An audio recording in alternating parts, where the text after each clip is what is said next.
আমাদের তো দাবি ছিল তিনটে, আপনারা সবাই জানেন, 20% বাড়িওয়ার, আর মেডিকেল আপনার 1500 টাকা, আর আমাদের যে কর্মচারীদের জন্য 75 উৎসব ভাতা। কিন্তু সরকারের সামর্থ্য এটাও আমাদের বিবেকবান শিক্ষক হিসাবে আমরা এটা বিবেচনায় নিয়েছি। আমাদের সরকারের পক্ষ থেকে যারা আলোচনা করেছেন, ওনারা অনুরোধ করেছেন, ওনারাও কিছুটা এগিয়ে এসেছেন, আমরাও এগিয়ে এসেছি। সব মিলে আমরা একটা সুন্দর সমাধান হয়েছে। আমরা 6 লক্ষাধিক শিক্ষক পরিবারের পক্ষ থেকে আমাদের অভিভাবক মাননীয় শিক্ষা উপদেষ্টা স্যার এবং সচিব স্যার যারা আছেন এবং মাননীয় প্রধান উপদেষ্টা স্যার, অর্থ উপদেষ্টা স্যার সহ যারা আছেন, আমরা তাদেরকে আমাদের পক্ষ থেকে আমরা ধন্যবাদ জানাচ্ছি। আমরা জানি স্যার অনেক কষ্ট করেছেন আমাদের ইস্যুগুলো নিয়ে, আর আন্দোলন না করলে আসলে স্যারের পক্ষেও এটা কিন্তু মন্ত্রণালয় বের করে আনা খুব কঠিন হইতো। আমরা প্রেশার ক্রিয়েট করার কারণে স্যারের পক্ষে সহজ হয়েছে, সরকারের পক্ষ থেকে হয়তো এটা বের করে আনা। তো আমরা বিশ্বাস করি এমপিওভুক্ত শিক্ষা যতদিন থাকবে স্যারের নামটা ঘুরে ফিরে আসবে, যে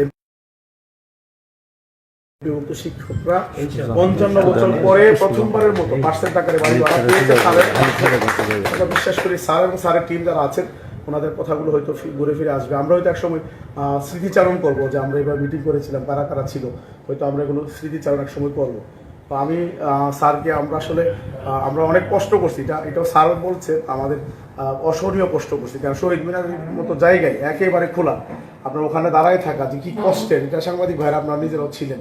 তো আমাদের কষ্টের জায়গা থেকে হয়তো আমাদের শব্দ চয়নে দু একটা ভুলভ্রান্তি হয়েছে, এটা আমরা স্বীকার করি। আমরা আমাদের অভিভাবক হিসাবে এবং আমরা যেহেতু ওনার সন্তান তুল্য, আমরা স্যারের কাছে আমরা ক্ষমা চাই।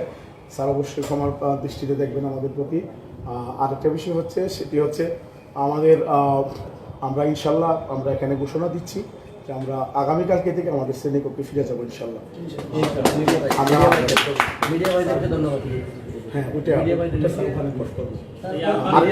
আরেকটা বিষয় বলি, আমরা তো শহীদ মিনারকে ব্রিফ করবো, তো ওখানে আমাদের যে ক্ষতি হয়েছে বাচ্চাদের, যে কয়টা দিন আপনার এখানে 8 দিনের মতো ক্লাস হয়নি, ওটার ব্যাপারে আমরা একটা বিষয় ফার্স্ট আলোচনা করেছি আমাদের সহযোদ্ধা যারা আছেন, আমরা মিলে ওটা আমরা ডিসকাস করবো আমাদের শহীদ মিনার ওখানে। এর বাইরে আমরা প্রত্যাশা রাখবো যে আমরা চাই যে আমাদের মন্ত্রণালয় এবং আমরা মিলেমিশে যাতে আমাদের শিক্ষাটা মানে কোয়ালিটির দিকে যাতে আমরা হাঁটতে পারি, শিক্ষার উন্নয়ন, এটা নিয়ে আমরা আলোচনা করছিলাম। এখন আমরা আশা করবো স্যার আমাদেরকে যদি মন্ত্রণালয়ের বিভিন্ন কাজে যদি আমাদেরকে মানে আমাদের সুযোগ করে দেন, আমাদের যুক্ত করার সুযোগ থাকে, আমরা আমাদের জায়গা থেকে আমরা পরামর্শ দিই আমাদের শিক্ষাটাকে আমরা কীভাবে এগিয়ে নিতে পারি, আমরা আমাদের জায়গা থেকে সর্বোচ্চ সহযোগিতা করব। বিশেষ করে মানে 5 আগস্টের পরে কিছু সিদ্ধান্ত হয়েছে যেগুলো একেবারেই মানে আমি মনে করি একটা যুগান্তকারী সিদ্ধান্ত। যেমন আপনার নিয়োগগুলো অলরেডি আপনার সরকারের অধীনে নেওয়া হয়েছে। আমাদের যে প্রশাসনিক পোস্টগুলো, প্রিন্সিপাল, ভাইস প্রিন্সিপাল, তারপরে প্রতিষ্ঠান হেডমাস্টার, সহকারী হেডমাস্টার, তারপরে 4th ক্লাস এমপ্লয়ি, আর বাকিগুলো তো এনটিএসএর অধীনে আগে থেকে ছিল। তো এটা একটা বড় যুগান্তকারী সিদ্ধান্ত আমি মনে করি। এর মাধ্যমে সত্যিকারের মেধাবী যারা আছে তারাই হয়তো প্রতিষ্ঠান প্রধানে আসবে। আর প্রতিষ্ঠান প্রধানের জন্য একটা ভালো প্রতিষ্ঠান প্রধান এবং যোগ্য, দক্ষ, সৎ, এটা যে কত বড় প্রয়োজন, এটা যারা আমরা প্রতিষ্ঠান প্রধান বা আমরা সবাই বুঝি। কারণ একটা প্রতিষ্ঠান প্রধান যদি ভালো হয়, সবাই চেষ্টা করলেও এই প্রতিষ্ঠানকে দমায় রাখতে পারবে। আর সবাই ভালো, প্রতিষ্ঠান প্রধান যদি যোগ্য না হয়, চেষ্টা করে প্রতিষ্ঠানকে উপর দিকে নিতে পারবে না। এখানে একটা বড় একটা যুগান্তকারী সিদ্ধান্ত হয়েছে। আমরা আশা করি এটা ইমপ্লিমেন্ট খুব দ্রুত হবে এবং আমরা আমাদের জায়গা থেকে সর্বোচ্চ চেষ্টা করবো এটা যাতে কন্টিনিউ করি। আরেকটা সুন্দর সিদ্ধান্ত হয়েছে মন্ত্রণালয়ের পক্ষ থেকে 5 আগস্টের, যে আমাদের যে রাজনৈতিক দুর্বৃত্তায়ন প্রতিষ্ঠানগুলোকে, এখানের মধ্যে দেখা যায় আপনার ওই যে কয়টা নিয়োগ হাতে থাকে, এখানে আসে এখানে বাণিজ্য করে। তো এই জিনিসটা মন্ত্রণালয় বন্ধ করার জন্য ইতিমধ্যে উদ্যোগ গ্রহণ করেছে এবং যে নীতিমালা আমাদের কমিটি ফর্মের যে নীতিমালা দেওয়া হয়েছে, এটাকে আমরা সাধুবাদ জানাই। আমি মনে করি এটা যদি বাস্তবায়ন শুরু হয়, পরবর্তী গভর্নমেন্ট এসে এটা মানে পরিবর্তন করতে পারবে না, কারণ আমরা স্ট্রংলি প্রতিবাদ করবো। এটা পারবে না, কোনো সরকারই পারবে না, আমরা ঐক্যবদ্ধভাবে প্রতিবাদ করবো। তো আমরা আশা করি এটা ইয়ে করবেন, স্যাররা দেখবেন যাতে ইমপ্লিমেন্ট হয়। আর বদলির ব্যাপারে আমি স্যারকে বলবো, স্যার এখানে যেহেতু কোনো অসুবিধা, আমার কথা শুনুন, আমি স্যার বদলির ব্যাপারে বলবো, স্যার এনটিআরসি যারা আছে সুপারিশপ্রাপ্ত, তাদের ব্যাপারে একটা নীতিমালা হয়েছে। পাশাপাশি আরেকটা পক্ষ স্যার রিট করে দিচ্ছে, এখন স্যার এর 2টাই বন্ধ হয়ে আছে।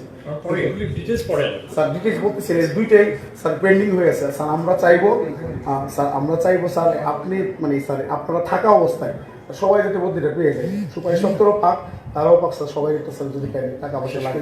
ধন্যবাদ, থ্যাংক ইউ স্যার। আর স্যার কর্মচারী উচ্চপাতার বিষয়টা একটু বলি স্যার।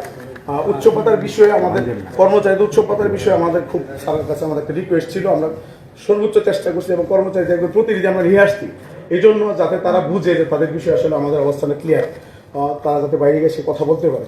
তো আমরা স্যারকে বলছি যে কর্মচারীদের উৎসব ভাতাটা এটা তো তার আগে থেকে 50 পাচ্ছে, তো এটাকে যদি 75 করা হয় তাহলে টাকাও খুব বেশি লাগে না। স্যার আমি বলছেন যে এটা অন্য জায়গায় থেকে সর্বোচ্চ চেষ্টা করবেন, কিন্তু এই মুহূর্তে সরকারের আর্থিক সামর্থ্য বিবেচনায় স্যার এইটুকু আমাদেরকে দিয়েছেন। এই জন্য স্যারের প্রতি আমরা কৃতজ্ঞতা জানাচ্ছি। মন্ত্রণালয়ের সকল পদস্থ কর্মকর্তা যারা আছেন তাদের প্রতি কৃতজ্ঞতা জানাচ্ছি। আবার কৃতজ্ঞতা এবং ধন্যবাদ জানাচ্ছি আমাদের ফিনান্স অ্যাডভাইজার এবং আমাদের অর্থ সচিব স্যার সহ, আমাদের যে আমাদের প্রধান উপদেষ্টা স্যার সহ মিডিয়ার ভাইরা যারা একেবারেই আমাদের মতো কষ্ট করে আপনারা আমাদের নিউজগুলো আপনারা কভারেজ করেছেন। সকলকে ধন্যবাদ জানিয়ে শেষ করছি। আসসালামু আলাইকুম।